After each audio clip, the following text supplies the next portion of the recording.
វណ្ណជំនោម្ចាស់បទដនថៃធូមីចេញមកសំទោសនិងសាងភាពស្អាតស្អំចំពោះអង្គការព្រាបសុវត្ថិនិងសុវត្ថិមនីនាថដោយមើលឃើញពីកំហុសឆ្គងរបស់ខ្លួនលោកវណ្ណជំនោម្ចាស់បទដនថៃធូមីបានចេញមកសំទោសជាសាធារណៈនៅទង្វើមិនគប្បីរបស់ខ្លួនចំពោះអង្គការព្រាបសុវត្ថិនិងតារាចម្រៀងសុវត្ថិមនីនាថហៅលោកអិនចយកាលពីពេលថ្មីនេះ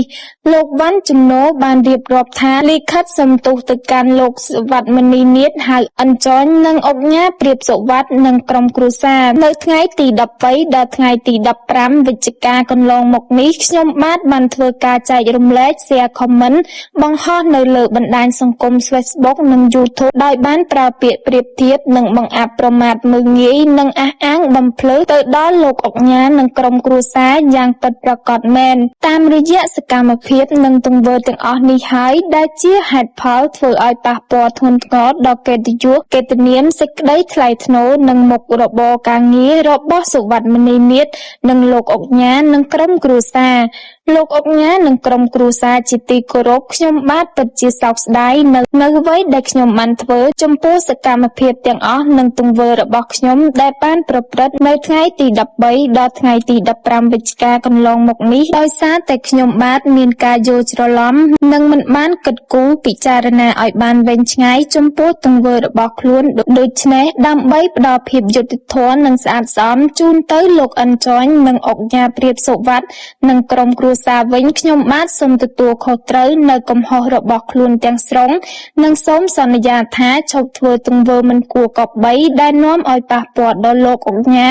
និងក្រុមគ្រួសារទៀតហើយចាប់ពីពេលនេះទៅ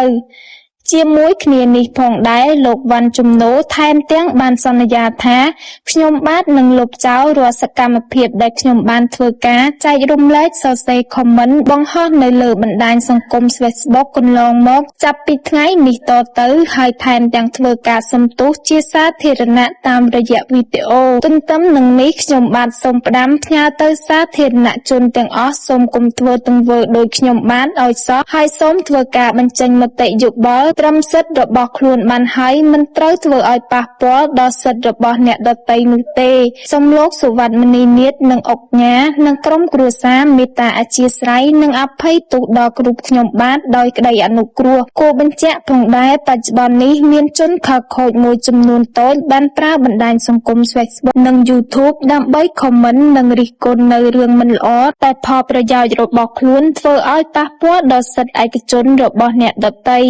ក្នុងនាមជាជនជាតិខ្មែរសូមមេត្តារិះគន់ដើម្បីស្ថាបនានិងមានក្រមសីលធម៌សុជីវធម៌នៅក្នុងខ្លួនកុំឲ្យប៉ះពាល់ដល់សាធារណជន